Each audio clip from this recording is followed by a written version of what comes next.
is so yesterday. In this video, we're stuffing those things into the sausage. And it's all going down on our 4-burner griddle. Let's do it. Pickle and cheese stuffed sausages are a lot easier than it sounds. It all starts with the pickle. You want to pick a big pickle like this. The bigger pickle, the better. In relation to my hand, that's a big pickle. Save yourself some time. You could do regular cheese. You want to use this. This is what is known as a string cheese.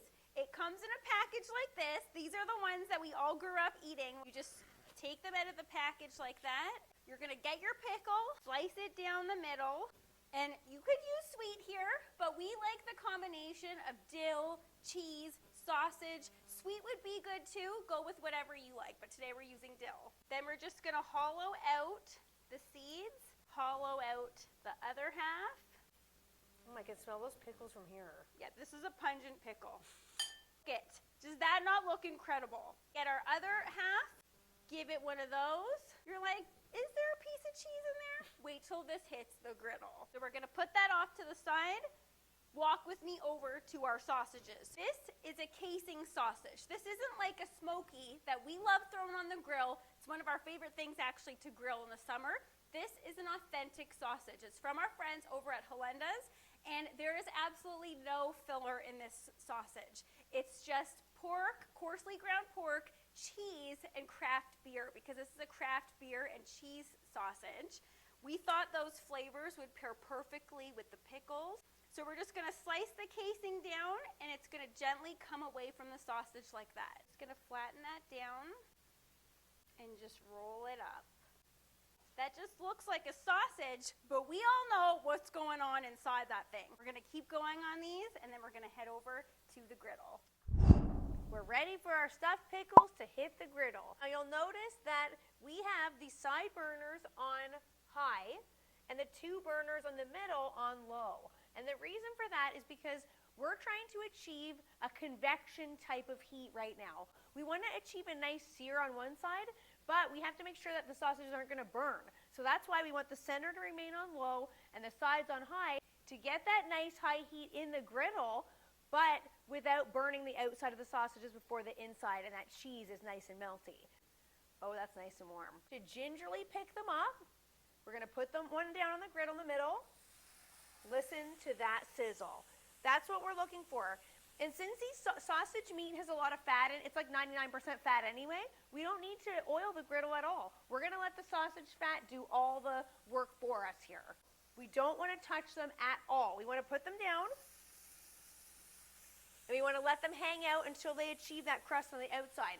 If you start moving them all around, you're just going to wreck them. The meat's going to come away from the pickle. The cheese is going to be loose in the griddle. You're not going to know what's happening, and they're not going to stay together right in the middle. And before we shut the lid, you guys know we love adding extra flavor. So we're going to add a little bit of barbecue rub to the outside, making sure not to over-season because they are salty. But this one is nice and sweet, so it's going to be that perfect sweet and salty combo. And then we want to shut that lid to let these cook. It's been about 10 minutes, and I'm feeling like these are ready to be flipped. Let's see if I'm right. Oh, yeah. Ooh, I think I'm right, friends. That one's peeking through. Hello, little pickle. This is suspense. Very carefully. Now the key here is we don't want to bust them open. Oh my goodness, that's sear. Are you kidding me? We don't want to bust them. Oh, yeah. Look at these. Goodness. Now I've got a tong and knife combo here. You want to make sure that you're not touching the knife at all to the surface of the griddle. But I like to use it it's like my finger. If I were to get my finger in there to poke it open to make sure so it's not sticking, that's my combo, guys. It works. And then we're going to make sure to season the other side. Our sausages are nicely browned and they're ready to come off the griddle. Even though they seem super complicated, they're really only 3 ingredients and perfect for appetizers, mains. You could throw one of these on a bun, add some mustard on the top. Take it without a bun, what we're about to do right now. I'm ready for the taste test. Okay, honey, I'm going to give you this good bite. Perfect amount of sausage. You got the pickle on the inside, that gooey, gooey cheese. No, I don't see cheese in that bite. There's cheese in every bite. There's no cheese in that bite. Pick me, I want that one.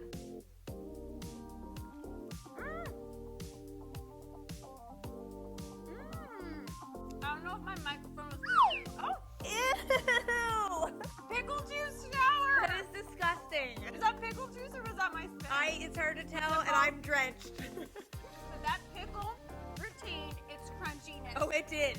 You're doing it in my face. Did you hear it? Yeah, that sounds really crunchy. Believe it or not, you also can taste the beer vibes going on here. The pickle, it's tangy, it's juicy as we just saw earlier. That is a winning bite. How good does that taste? It tastes so